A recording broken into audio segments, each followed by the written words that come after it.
చీకోటి ప్రవీణ్ కుమార్ ఉచ్చులో 2 తెలుగు రాష్ట్రాలకు కాదు ఇండియా వైడ్గా ఎంతమంది చిక్కుకొని ఉంటారు? ఎవరి జీతాలు నేను నాశనం చేయడానికి ఎవరి బొట్టు పెట్టి విలువలే రమ్మని ఏడికి ఎవరిని రారా బాబు అని ఇన్విటేషన్ ఇవ్వలే. గుడివాడ కేశనకు సంబంధించి అది నిజంగా చీకోటి ప్రవీణ్ కుమార్ ఏర్పాటు చేసిందేనా? ఒక్కటి సింపుల్ లాజిక్, క్యాసినో ఏర్పాటు చేసి 3 రోజులు 4 రోజుల్లో కోడి పందాల దగ్గర ఇష్టం అనుకుంటుంది. ఓకే, కన్ను మూసుకుందాం. మీడియా ఎవరు వచ్చిర్రు, కసినోళ్ళకి ఎవరు వచ్చిర్రు, స్టూడియోకి ఎవరు వచ్చిర్రు, ఇంటికి ఎవరు వచ్చిర్రు, ఎవరు ఛాయ్ తాగినట్టు మేము అడిగినామా? ప్రతి బట్టలు ఇప్పుదామని చూస్తారా? మంది బట్టలు ఇప్పారు ప్రవీణ్ కుమార్ గారు. అరే నువ్వు అంటే అయిపోదు కాదు, అట్లొస్తే నాకు వేరే మాటలు వస్తాయి, తప్పు మాటలు మాట్లాడు. నేను ఏం మాట్లాడుతున్నా, నువ్వేం మాట్లాడుతున్నావు? ఈ యొక్క ఇంట్రెస్ట్ మీరు నా మీద చూపించే ఇంట్రెస్ట్ గంజాయి మీద, గంజాయిలు ఎవరైతే అమ్ముతారో మీద చూపియండి. ఈడీ కేసు నుంచి తప్పించుకోవడానికే చీకోటి ప్రవీణ్ కుమార్ బీజేపీ తీర్థం పుచ్చుకున్నారంటే? బీజేపీలో మొన్న జాయిన్ అయినా. నేను జాయిన్ అయింది బీజేపీలో హిందుత్వం కోసం, నా గోవును రక్షించుకోవాలి. మీరు హిందుత్వం అంటారు. రేపు జహీరాబాద్ నుంచి పార్లమెంటుగా మీ యొక్క అదృష్టాన్ని పరీక్షించుకోబోతున్నారు. జహీరాబాద్లో ముస్లిం కమ్యూనిటీ ఎక్కువ, మెజారిటీ ఉండి ఇలా మైనార్టీలకు భయపడే పరిస్థితులు ఉన్నాము. అదే మైనార్టీలు అయితే మన బతుకులు అయితే అని నువ్వు కూడా రియలైజ్ కావాలి. ఇక్కడ అట్లా లేదు కూడా కట్ చేయొద్దు, నేను ఒప్పుకోను. కట్ చేస్తే నేను ఒప్పుకోని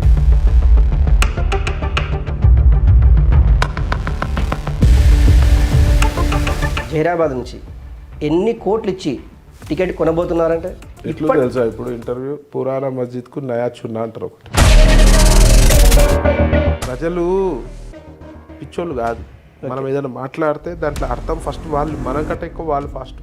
ఏది పడితే అది మాట్లాడి బహుబో అంటే కుదరదు.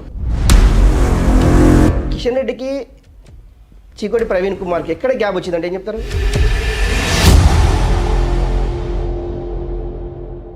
కెసినో కేరాఫ్ చీకటి సామ్రాజ్యానికి చీకోటి ప్రవీణ్ కుమార్ యువరాజా.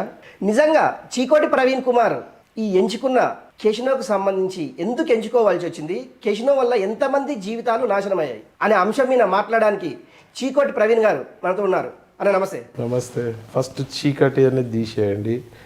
ఎవరి జీవితాలు వాళ్ళ చేతులు ఉంటాయి, ఎవరు లిమిట్లో వాళ్ళ చేతులు ఉంటాయి.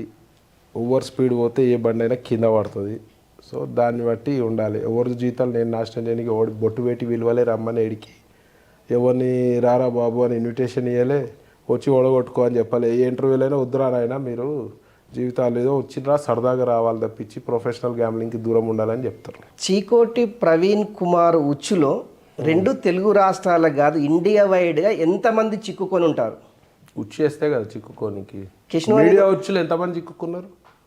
మీడియా వచ్చులు ఎంతమంది లేనిపోని అభియోగాలు వేస్తూ మందిని ఎమోషనల్ గా బ్లాక్ మెయిల్ చేసినారు, మంది జీవితాలతో ఆడినారు. లేనిపోని అభియోగాలు వేసి ఎంతమంది మీడియా వచ్చులో చిక్కిరు చెప్పండి ఫస్ట్, తర్వాత నా జవాబు. ఇప్పటి వరకు ప్రవీణ్ కుమార్ ఏ కంట్రీలలో ఈ కెసినోకు సంబంధించినటువంటి అడ్డాలు ఏర్పరచుకున్నారు? అడ్డాలు ఏం లేవు, లీగల్గా ఎక్కడ ఉంటే అక్కడ. ఓకే, లీగల్గా అడ్డా ఎందుకు అవుతుంది అది? మీరు ఈ పోరాటము గంజాయి మీద పోరాటం చేయండి. రాత్రి కూడా ఒక మర్డర్ అయింది, గంజాయి మత్తులో ఒకరిని చంపేసినారు. అంటే గంజాయి బిజినెస్ లో కూడా ప్రవీణ్ కుమార్కి ఏమన్నా? నేను ఏం మాట్లాడుతున్నావు, నువ్వేం మాట్లాడుతున్నావు? ఈ యొక్క ఇంట్రెస్ట్ మీరు నా మీద చూపించే ఇంట్రెస్ట్ గంజాయి మీద, గంజాయిలు ఎవరైతే అమ్ముతారో మీద చూపియండి. సొసైటీ బాగుపడుతుంది. సపరేట్గా ఫ్లైట్ని అంటే గోవానా లేకుంటే బ్యాంకాక్ రకరకాల ప్లేస్లకు తీసుకుంటాయి. ఈ సుమారుగా 60, 70, 80, 100 లోపు ఉండేటటువంటి ఒకేసారి ఒకే ఫ్లైట్లో ఎలా సాధ్యమవుతుంది వాళ్ళకంటే? మీరు వాళ్ళని ఎట్లా కోఆర్డినేషన్ చేస్తారు? ఇది సామాన్యులకు అర్థం కాని ప్రశ్న. ఇంట్రెస్ట్ ఉన్న వాళ్ళు వస్తారు, ఇంట్రెస్ట్ ఉన్న వాళ్ళు రారు. దానికి ఏముంది అంటే ప్రవీణ్ కుమార్ అప్రోచ్ అవుతారా, ప్రవీణ్ కుమార్ వాళ్ళని అప్రోచ్ అవుతారా? అంటే మా ఏజెంట్స్ ఉంటారు, వాళ్ళ దగ్గర అప్రోచ్ అవుతారు.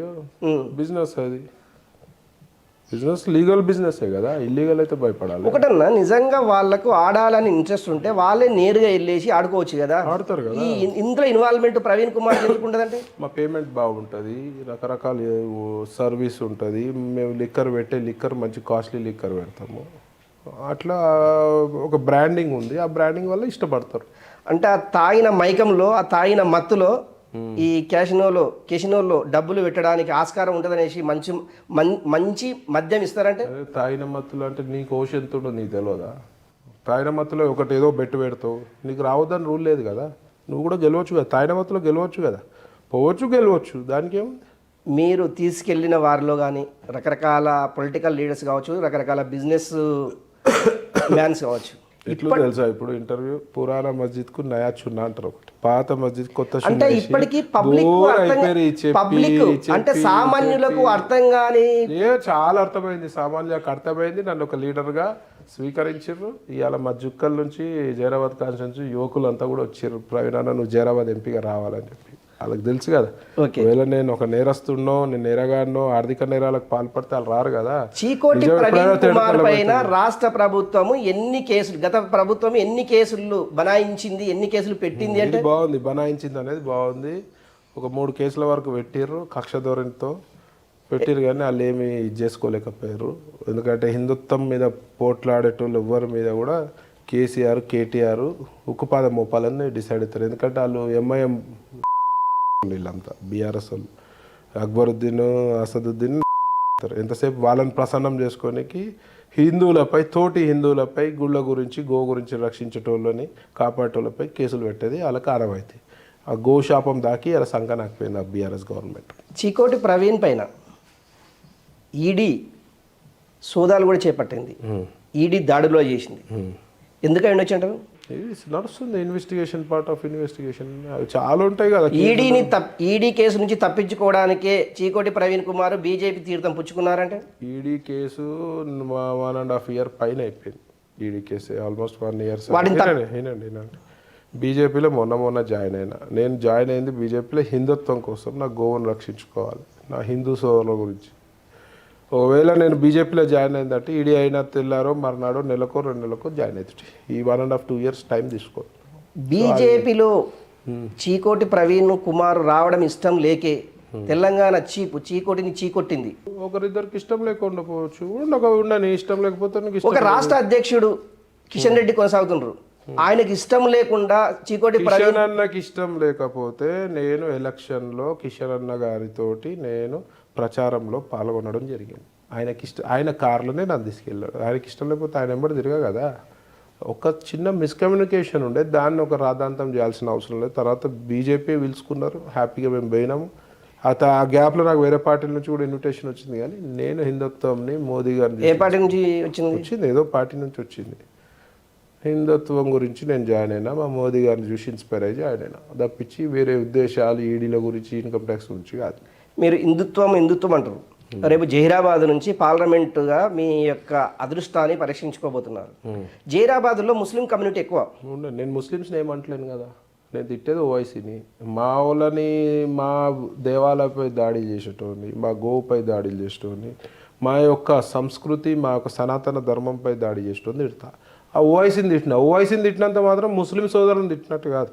నాకు ముస్లిం సోదరులు చాలామంది ఫ్రెండ్స్ ఉన్నారు, ముస్లిం సోదరులను తిట్టినట్టు కాదు. నేను ఓవైసీని తిడితే మీరెందుకు హర్ట్ అవుతారు? అవసరం లేదు, ముస్లిం హర్ట్ కావాల్సిన అవసరం లేదు. ఓవైసీని పర్సనల్గా తిడతాం, ఎందుకంటే వాడు మా దేవతలపై నోటికి వచ్చినట్టు మాట్లాడడం జరిగింది కాబట్టి తిడతాం.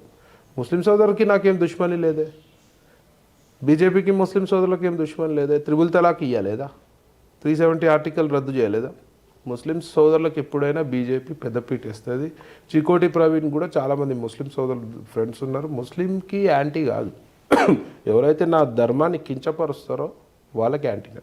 చీకోటి ప్రవీణ్ కుమార్ జహీరాబాద్ నుంచి ఎన్ని కోట్లు ఇచ్చి టికెట్ కొనబోతున్నారంటే? మీరు పనికిరాని క్వశ్చన్స్ అడగొద్దు, పనికొచ్చే క్వశ్చన్స్ అడగండి. అవన్నీ టైప్ 2 క్వశ్చన్స్ అడగొద్దు, బోరు. రాజకీయాల్లో డబ్బులు లేకుండా గెలిచే సత్తా ఉంటుందా? డబ్బులు లేకుండా పెట్టండి. ఇప్పుడు నేను డబ్బులు ఇచ్చి ఇంత పేరు వచ్చిందా? నాకు 2 రాష్ట్రాల్లో గుర్తింపు ఉంది. నేను పోతే రోజు 100 మంది ఎంబడి ఫోటోలు దిగుడో ఎంబడి వస్తారో పిలుస్తుంటారు ప్రోగ్రామ్స్కి. నేను పోయి స్పీచ్ ఇస్తే 10,000 మంది జమ అవుతారు. మరి నేను డబ్బులు ఇచ్చిన అది బీజేపీకి సంబంధించిన అంశం కాదు. మీరు మాస్ లీడర్ అని గతంలో చెప్పారు. మాస్ ఏదైతే కేసీఆర్ నుంచి వచ్చినటువంటి కాదు, నేను మాస్ లీడర్నే. ప్రజలు నన్ను యాక్సెప్ట్ చేసినారు. బీజేపీలో డబ్బులు తీసుకునే సంస్కృతి, ఇచ్చే సంస్కృతి లేదు బీజేపీలో. ఇప్పటికీ బీజేపీకి సంబంధించిన ఎంపీలు కరప్షన్ తోటి కొంతమంది సస్పెండ్ అయ్యారండి వేరే రాష్ట్రాల్లో. కానీ బీజేపీ ఎవరీ గ్రీన్ అని చెప్తున్నారు. ఏం లేదు, కరప్షన్ చేస్తే ఎవరినైనా సహించరు. కరప్షన్ అనేది మా దాంట్లో ఉండదు. బీజేపీ పార్టీలో కరప్షన్ చేస్తే ఆడు ఎంత పెద్దోడైనా తీసి పడేస్తారు. దాంట్లో సెకండ్ థాటే లేదు. చెయ్యరబ్బా, బీజేపీలో కరప్షన్ అనేది ఉండదు. కొడంగల్ నుంచి చీకోటిని రేవంత్ రెడ్డికి పోటీగా నిలబెట్టాలనేసి రాష్ట్ర అధినాయకత్వం డిసైడ్ చేసింది. లాస్ట్ మూమెంట్లో చీకోటిని పక్కన పెట్టింది బీజేపీ కార్యవర్గం. ఏమై ఉండొచ్చు? నేను దాని మీద నేను ఏం చెప్తా అంటే, ఒక 20-25 రోజులు టైం ఉండే. ఎప్పుడైతే వీళ్ళు అనుకున్నాడు డిసైడ్ చేయలేదు. సో ఒక 20-25 డేస్ టైంలో నాకు కొడంగల్ నేను ఎప్పుడు లైఫ్లో పోలేదు. మొన్న ఒక్కసారి పోయినా ఎలక్షన్ క్యాంపెయినింగ్లో భాగంగా. ఆ 20-25 డేస్లో నేను ఎట్లా వర్క్ చేస్తాను అట్లా. అది కాకుండా రేవంత్ రెడ్డి లాంటి పెద్ద నాయకుడు ఆయన మీద పోటీ చేయాలంటే మినిమం హోంవర్క్ ఉండాలి కదా. నాకు మండలాలు తెలవాలి, ఆ జిల్లా పరిధి తెలవాలి, ఆ నియోజకవర్గ పరిధి తెలవాలి, ఆ నియోజకవర్గ జనాలు ఏందో తెలవాలి. టైం వెళ్ళి అంటే ఏ విషయంలో రేవంత్ రెడ్డి పెద్ద లీడర్ అనేసి మీరు అనుకుంటారు? ఏ విషయంలో? అరే ఈజ్ అ సీనియర్ లీడర్. ఆయన ఎప్పటి నుంచో ఉన్నాడు, ఆయన వర్క్ చేస్తున్నాడు. ఆడ 2 times, ఒకసారి ఎమ్మెల్యే గెలిచిండు, ఒకసారి ఎమ్మెల్యే ఓడిపోయాడు, మళ్ళీ ఆడ వర్క్ చేస్తుండు. కాబట్టి డెఫినెట్గా ఆయనతో టక్కర్ తీసుకోవాలంటే మినిమం హోంవర్క్ లేదు. నాకు అసలు బౌండరీ లేదు తెలివాయి, నియోజకవర్గ బౌండరీ. అంటే రేవంత్ రెడ్డి అంటే చీకోటి ప్రవీణ్కు భయం. ఏం మాట్లాడుతున్నారు? ఒక హోంవర్క్ లేని 20 రోజులల్లో పోతామా అని అడుగుతున్నా నేను. 20 రోజులలో నాకు బౌండరీలో తెలియదు, ఆ లీడర్లో తెలియదు, ఎట్లా పోయి చేసుకోగలుగుతామని చెప్తున్నా. భయం ఏముంది? భయం నేను విమర్శించినట్టు ఎవరు విమర్శించలేదు. రేవంత్ రెడ్డి కానీ, కేసీఆర్ని, కేటీఆర్ని చూడండి, పాత వీడియోలు. విమర్శించడం ఈజీ, కానీ దానికి ఎవిడెన్స్ పెట్టడం విమర్శించిన ప్రజలు పిచ్చోళ్ళు కాదు. మనం ఏదైనా మాట్లాడితే దాంట్లో అర్థం ఫస్ట్ వాళ్ళు మనకంటే ఎక్కువ వాళ్ళు ఫాస్ట్. ఏది పడితే అది మాట్లాడి బౌబౌ అంటే కుదరదు. దాని తగ్గట్టు మాట్లాడితేనే వాళ్ళకు కూడా నచ్చుతుంది, యాక్సెప్ట్ చేస్తారు. నోటికి వచ్చినట్టు మాట్లాడితే ఎవరు యాక్సెప్ట్ చేయరు. వీడో పిచ్చోడు అంటారు, మళ్ళీ కేఏ పాల్ లెక్క అవుతాం. రేపు జహీరాబాద్ నుంచి మీ ప్రచార శైలి నిజంగా టికెట్ వస్తే ఏ విధంగా ఉండబోతుంది? డిఫరెంట్గా ఉంటుంది, చూపిస్తాం కదా. టికెట్ వచ్చినాక వెరైటీ ప్రచారం ఉంటుంది. అంటే ఎట్లా చెప్పాను, నువ్వు చూపిస్తా. మేము జనాలు చెప్పాలి కదండి. ఎందుకు చెప్పాలి? టికెట్ వచ్చినాక సర్ప్రైజ్, అదే సర్ప్రైజ్. ఒకటైతే వాళ్ళు అర్థం చేసుకుంటారు, ప్రవీణ్ అన్న యాక్సెసబుల్, ప్రవీణ్ అన్న అర్ధరాత్రి కూడా నిలబడే నాయకుడు, ప్రవీణ్ అన్నకి ఎవరైనా చిన్న స్థాయి వ్యక్తి కూడా పోయి డైరెక్ట్ కలిసి యాక్సెస్ ఇస్తాను నేను. కసినో క్లోజ్ అయిందా? ఉందా? కసినో బిజినెస్ నడుస్తుంది, లీగల్గా ఉన్నంత వరకు, నా పార్టీకి ప్రాబ్లం లేనంత వరకు ఉంటుంది. నా పార్టీకి ప్రాబ్లం అయిన రోజు జనాలకు ప్రాబ్లం తీసేస్తాను. అంటే ప్రాబ్లం అంటే ఎట్లా? వాళ్ళు వద్దంటే నేను లీగల్ అండి, ఏం ప్రాబ్లము? వైన్ షాపులు లేవా ఇప్పుడు? కాంగ్రెస్ నాయకులకి, వీళ్ళకి, బీఆర్ఎస్ నాయకులకి లేదా? ఉన్నాయా లేవా? బార్లు లేవా? అది బిజినెస్. మన తెలుగు రాష్ట్రాల గురించి మనం డిస్కషన్ చేస్తున్నాం ఇప్పుడు. తెలుగు రాష్ట్రాల్లో ఉన్నాయి కదా. కాదు, కెసినో అనేది ఇక్కడ లేదు. ఎక్కడ లేదు? వేరే రాష్ట్రాల్లో, వేరే దేశాల్లో ఆడిస్తుంటారు. గోవాలో లీగల్ కాదా? కాదా? గోవాలో లీగల్. తెలుగు రాష్ట్రాల గురించి మనం డిస్కషన్ చేస్తున్నాం. అరే గోవా లీగల్ కాబట్టి గోవా వేరే దేశమా? గోవా మన తెలుగు రాష్ట్రాల పాస్పోర్ట్ కావాలా? తెలుగు రాష్ట్రాల గురించి. అది తెలుగు రాష్ట్రాల్లో పోయి ఆడుకుంటే నీకేముంది? బెంగళూరు పోయి ఇక్కడ మందు ఆగుద్దా? వైన్స్లో కొనొద్దా? మందు వేరు, అరే జూదం వేరు. జూదం వేరు, మందు ఎందుకు? బిజినెసే కదా, అది కూడా బిజినెసే కదా. ఇక్కడ నేను తెలుగు రాష్ట్రాలల్లో పర్మిషన్ లేదు కాబట్టి నేను ఇక్కడ నడిపితే తప్పు. నేను నడపలేనప్పుడు ఏం తప్పు? గుడివాడ కెసినోకు సంబంధించి అది నిజంగా చీకోటి ప్రవీణ్ కుమార్ ఏర్పాటు చేసిందేనా? 100 అభియోగాలు వస్తాయండి. నేను ఏర్పాటు చేస్తే మరి ఒక్కటి సింపుల్ లాజిక్, క్యాసినో ఏర్పాటు చేసి 3 రోజులు 4 రోజుల్లో కోడి పందాల దగ్గర ఇష్టం అనుకుందాం. చేస్తాం, ఓకే, కన్ను మూసుకుందాం. మీడియా వణుకుందా? పోలీసు వాళ్ళు ఊరుకుంటారా? జిల్లా ఎస్పీ ఊరుకుంటారా? జిల్లా కలెక్టర్ ఊరుకుంటారా? ఊరుకోరు కదా. కసినో కాదు స్వామి అని 100 సార్లు చెప్పినది. అది కసినో కాదు. సాంప్రదాయబద్ధకంగా వాళ్ళ ఒక కల్చరు, ఆటలు ఉంటాయి లోన బయట, 3 ముక్కల ఆట, గుండాట, అవన్నీ టైంపాస్గా వాళ్ళు ఆడతారు. ఒక కల్చర్. అది మొన్న కూడా అయింది కదా. మరి ఇప్పుడు మొన్న కూడా నేనే చేసిన. ప్రవీణ్ కుమార్ గతంలో తీన్మార్ మల్లనే విపరీతంగా తిట్టేవాడు చాలా సందర్భాల్లో. కానీ చెప్పు, అనుకోకుండా మళ్ళీ కలవడం జరిగింది. దీని వెనుక ఆంతర్యం ఏంటంటావు? ఏముంటుంది? ఆంతర్యం ఏముంటుంది? ఆయన నన్ను ఏదో విమర్శించిండు జిఆర్ స్వామి విషయంలో, నేను ఆయనను విమర్శించిన. తర్వాత మళ్ళీ నన్ను స్టూడియోకి రమ్మన్నాడు, పోయినా. దాని మీద డిస్కషన్ అయింది, కొట్టుకొని రావాలని అయింది. ఆయన నాకేం దుష్మన్ కాదే, తెలియకుండా ఏదో విమర్శించారు. మీరు రకరకాలుగా విమర్శించారు, మామూలు విమర్శ కదా. పనికిరానోళ్ళు 100 విమర్శిస్తారు, తెలియకుండా విమర్శిస్తారు. ఇవాళ సో కాల్డ్ సోషలైట్స్ అని చెప్పి మన మహాన్ భావురాలు ఏజ్డ్ బాగానే ఉంది, ఆమెను తిట్టాలనిపిస్తలేదు, ఎందుకంటే దానికి కల్చర్ లేదు, నాకు కల్చర్ ఉంది. ఓకే ఆమెకు కల్చర్ లేదు, నోటికి వచ్చినట్టు మాట్లాడుతుంది, ఆమెకి ఏ తెలియదు బీ తెలియదు. ఓకే అట్లా కుక్కలు మరుగుతుంటాయి. అంటే మీకు అనుకూలంగా అడిగితేనేమో వాళ్ళకు నాలెడ్జ్ ఉన్నట్టు, మీకు అనుకూలంగా లేకుండా నాలెడ్జ్ ఏముందో చెప్పు, నీకు కసినోలో ఏముందో నాలెడ్జ్ చెప్పు, నేను చెప్తా, నువ్వు కౌంటర్ చేయగలుగుతావు. అదే కసినోకు సంబంధించినటువంటి ఎంతమంది జీవితాలు నాశనం చేసి అర్థం ఉందా? ఏమైనా మాట్లాడితే జీవితాలు నాశనం చేసి ఒకటి పిలుచుకపోయినా, నేను రా అని చెప్పి పిలుచుకపోయినా, నేను అడుగుతున్నా, మీ మీడియా వచ్చులో ఎంతమంది జీవితాలు నాశనం అయినాయి, లేనిపోని అభియోగాలు వేసి ఎంతమంది జీవితాలు నాశనం చేసి ఎవరు చెప్తావు, ఎట్లా చెప్తావు? మస్తు మంది రోడ్డు మీదకి వచ్చారు లేనిపోని అభియోగాలు వేసి, నా మీద కూడా ఈ దునియా అభియోగాలు వేసారు తెలియకుండా. నేను గట్టుని కాబట్టి బయట పడ్డా, వేయలేదా చెప్పు? చేసింది కాబట్టి చేశారు. ఏం చేసారు మరి? ఏమైంది? నిప్పులేదే థాయిలాండ్ ఆగాను మస్తు నిప్పులే. అబ్బో ఈ సామెతలు మస్తు తిన్నాం కానీ థాయిలాండ్ లో 3 ఏళ్ళు జైలు శిక్ష, 2 ఏళ్ళు జైలు శిక్ష. పీక నీకేమైంది? ఏం జరగలేదు ఆడ. ఏమైంది? థాయిలాండ్ లో కిష్ను ఆడే ప్రాంతంలో అందరు కింద కూర్చుంటారు, కానీ కూర్చుంటా సాయం రాయల్. నేను ఎందుకు కింద కూర్చోవాలి? నేను తప్పు చేయలేదు, నేను కింద కూర్చోవాలి. అంటే అది కూడా పరిచయం. కింద కూర్చుంటే వీడి పని అవుట్, కింద కూర్చుంటే మీద కూర్చుంటే వీడు ఎన్ని డబ్బులు ఇచ్చిండు. అరే నరం నెలక గమ్మతే ఉంటుంది. ఎవడన్నా ఇబ్బందులలో ఉంటే మనం ఇంత హెల్ప్ చేయాలి, లేకపోతే కాము కూర్చోవాలి న్యూట్రల్. కానీ రాళ్ళు వేస్తారు ఎందుకు? కింద కూర్చుంటే ఏమంటారు? నేను చూడాలి ఇట్లా కూర్చున్నాడు, కింద అవుట్ అయిపోయింది అని, పని అవుట్ అయిపోయింది అంటారు. ఏ పార్టీకి సంబంధించిన నాయకులు ఎక్కువగా జర్నీ చేస్తుంటారు నాతోట. అందరు నాకు మంచి మిత్రులు ఉన్నారు, అందరు మిత్రులు, తప్పేం లేదు కదా. బీఆర్ఎస్ లో ఎవరు రావచ్చు మీ ఎక్కువ అంటే కేసు కడగడానికి పేర్లు ఎందుకండి?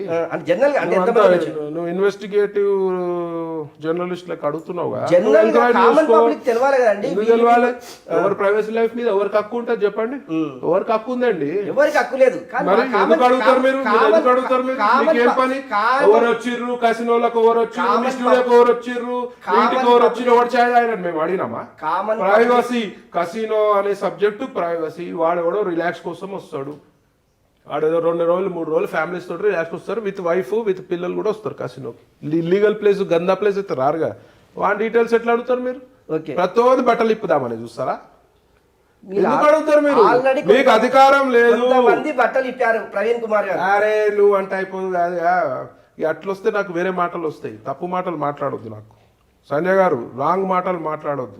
ఓల్డ్ సిటీ నుంచి న్యూ సిటీకి ప్రవీణ్ కుమార్ వస్తే ఏముంది? నాకు సెక్యూరిటీ ఇష్యూంది వచ్చిన. ప్రవీణ్ ఏం చేసినా తప్పేనా? నువ్వు కడతాల నుంచి ఎందుకు వచ్చినావు? మరి నువ్వు చెమ్మపేటకి ఎందుకు వచ్చినావు? ఊర్లో ఉండాల్సి ఉండే నువ్వు. ప్రవీణ్ కుమార్ ఇది చేసిన తప్పు కాదు. ఓల్డ్ సిటీలో చాలా కాలము చాలా జర్నీ చేశారు, అక్కడ నుండి నాకు సెక్యూరిటీ ఇష్యూ ఉన్నది కాబట్టి వచ్చినా నేను. నాకు ఇష్యూ ఉన్న సెక్యూరిటీ ఇష్యూ మీకు తెలుసు కదా. ఓకే, బెదిరింపు కాల్స్ అవి వచ్చినాయి తెలుసు కదా. మంచిగా నువ్వు టక్మన్ టాపిక్ డైవర్ట్ చేస్తున్నావు. నేను ఏదైనా స్టార్ట్ చేయగానే టాపిక్స్ డైవర్ట్ చేస్తున్నావు. ఓకే, మీరు పెంచినటువంటి జంతువులు ఇప్పుడు ఫామ్ హౌస్ అన్ని హ్యాపీగా ఉన్నాయి. ఫామ్ హౌస్ లో with legal documents. Okay, everything is happy.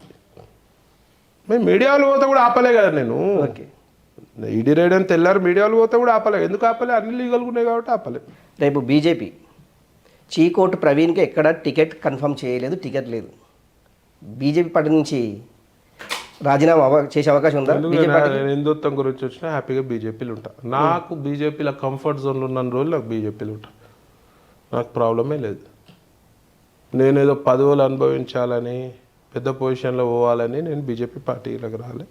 నా హిందుత్వాన్ని కాపాడుకోవాలి అని ఒక ముఖ్య ఉద్దేశంగా బీజేపీలోకి రావడం జరిగింది. హిందుత్వం కోసము ప్రాణాలు త్యాగాలు చేసిన చాలా మంది బీజేపీలో లేరండి. ఎందుకు లేరు అంటారు మీరు? బీజేపీలో ఎందుకు లేరు? ఎక్కడున్నారు మరి?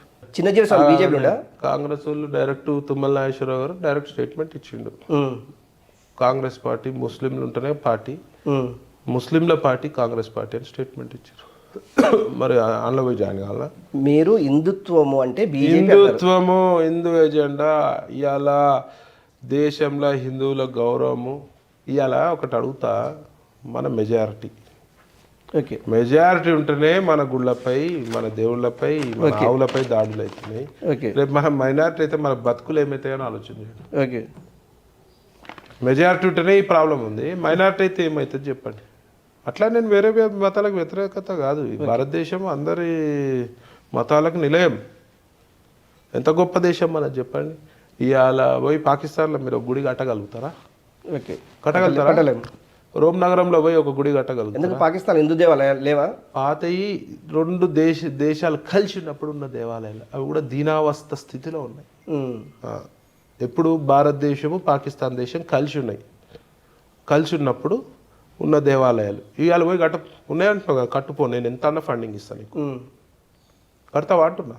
ఎందుకండి చాలా మంది పూజలు చేస్తున్నారు, పునస్కారాలు అరే మీకు చెప్పే పాత దేవాలయాలు అండి అని చెప్తుంటే రెండు దేశాలు విడిపోక ముందు ఉన్న దేవాలయాలు 100 ఏళ్ల చరిత్ర కలిగిన దేవాలయాలు ఉన్నాయి.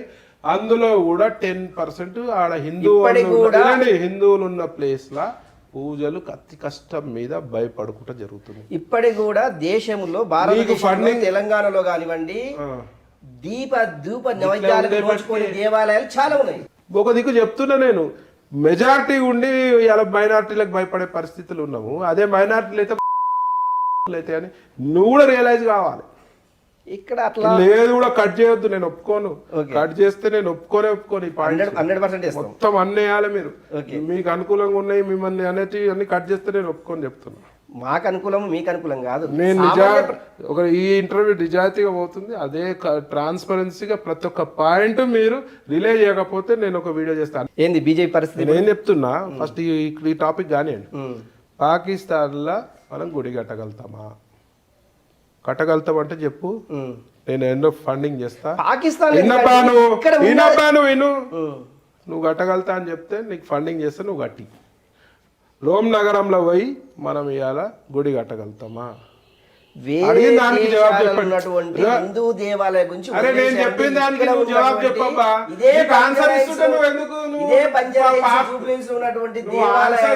టాపిక్ ఎందుకు డైవర్ట్ చేస్తున్నావు? నువ్వు రోమ్ నగరంలో పోయి కట్టగలుగుతావు ఆ గుడి అని అడుగుతున్నా. నేను అడిగిన దాన్ని చెప్పండి, కట్టొచ్చా కట్టొచ్చా? మనకు అందుబాటులో ఉన్నాయి వాడుకుందాం. నేను చెప్పండి అడిగిన దానికి. మనకు అందుబాటులో ఆగండి, నేను అడిగిన దాన్ని చెప్పండి. మనకు అందుబాటులో నేను కట్టొచ్చా అని అడుగుతున్నా. ఇవాళ భారతదేశంలో ఎంత గొప్ప దేశం అంటే ఇవాళ గుడి ఉంటుంది, గుడి పక్కన మస్జిద్ ఉంటుంది, మస్జిద్ పక్కన చర్చ్ ఉంటుంది. అయినా మా దేవుళ్ళ ఇది హిందూ దేశం, ఇది భారతదేశం, హిందూ దేశం ఇది. అవును, మేము అందరితో కలిసిమెలిసి ఉంటాము. మాతోటి ఎందుకు ఉండరు మీరు? అంటే వాళ్ళ డైరెక్షన్ లో నడుస్తారు. ఎందుకు? ఈడ ఎక్కడ కూడా ప్రాబ్లం లేదు, మాతో ఎప్పుడు ప్రాబ్లం లేదు. మేము ఎవరిని పోయి గెలకము.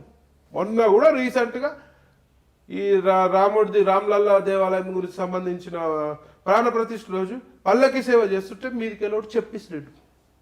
దాని మీద ఎన్ని కేసులు పెట్టరు, ఏదో నామ మాత్రం కేసులు. చీకోటి ప్రవీణ్ పోయి శివాజీ మహారాజ్ మీద మూత్రం పోస్తే కొట్లాడికి పోలే, నా హిందూ సోదరులపై దాడి జరిగితే పరామర్శించడానికి పోతే నా పైన కేసులు పెడతారా? ఇదేనా?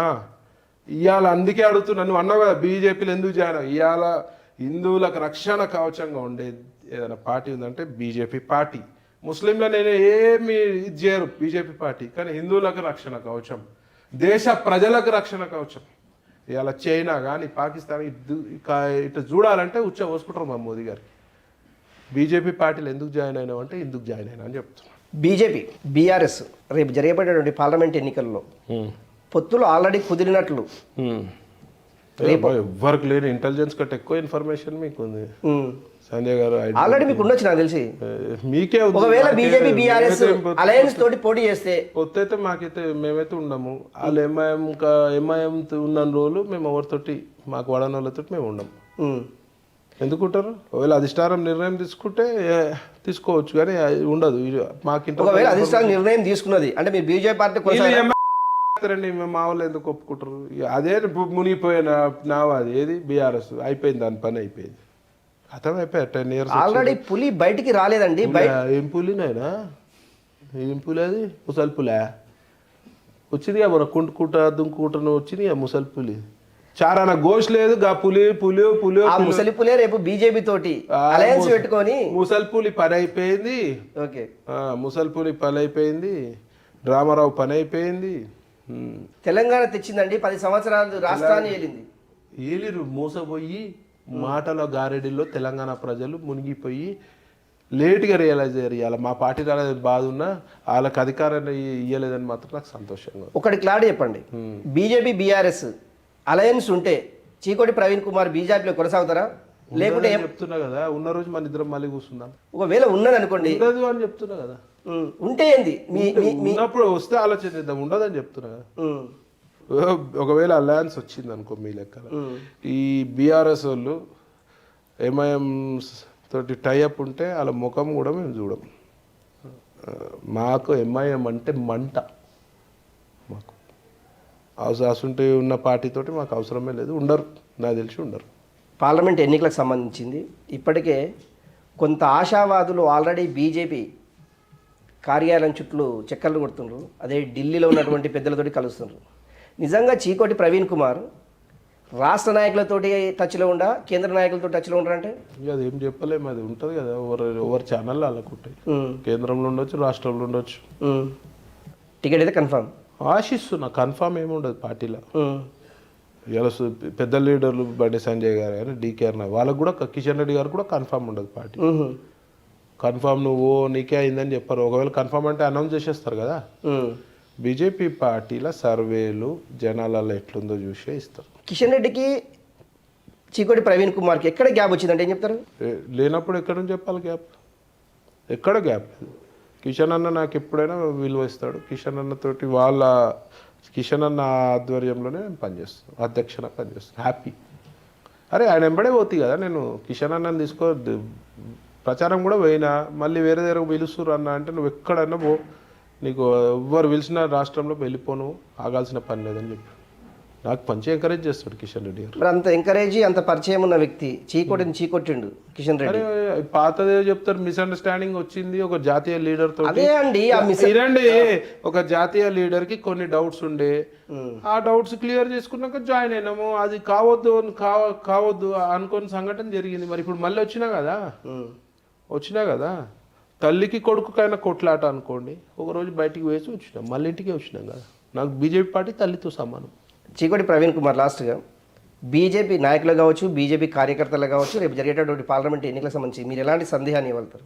ఒకటే చెప్తా, రాష్ట్ర ప్రజలకి, దేశ ప్రజలకి, ఇవాళ మనం సెక్యూర్డ్గా ఒక రక్షణ వలయంలో ఉన్నట్టు ఉండాలి అంటే బీజేపీ పార్టీ కోటే. స్కాములకి దూరంగా స్కీమ్లే ఉంటాయి మన పార్టీలో. అందరం కూడా ఒక భారతదేశం ఒక ప్రపంచంలోనే గర్వించదగ్గ దేశంగా మారిందంటే మోదీ గారు వచ్చినాకనే, ప్రధాని అయినాకనే. సో ఇంకా 5 ఏళ్ళు వారు ఉంటే ఇంకా అద్భుతాలు జరుగుతాయి. ఒక సూపర్ పవర్గా ఎదగాలి భారతదేశం అంటే మోదీ గారికి బీజేపీ కోటిమని చెప్తాను. ఓకే, ఇది మొత్తం మీద రేపు జరిగేటటువంటి పార్లమెంట్ ఎన్నికల్లో బీజేపీని అధికారంలోకి తేవడమే చీకోటి ప్రవీణ్ కుమార్ ఆశిస్తున్నారు. అదేవిధంగా నిజంగా కూడా బీజేపీ అధికారంలోకి వస్తే ఏం చేయబోతున్నదని కూడా నిన్ననే మోడీ గారు చెప్పారు. ఏదేమైనా కూడా చీకోటి ప్రవీణ్ కుమార్ చెప్తున్నది ఏంటంటే కెసినో అనేది ఎప్పుడూ ఆగదు, అది కంటిన్యూ కొనసాగుతూనే ఉంటుంది. కాకపోతే బీజేపీ ఆదేశిస్తే మాత్రం దాన్ని క్లోజ్ చేసుకుంటా అని అంటున్నారు. నిజంగా ఇది సాధ్యమా అసాధ్యమా అనేది మరికొన్ని రోజుల్లోనే తెలబోతుంది అన్న. ఓకే, థ్యాంక్ యూ అండి, నమస్తే.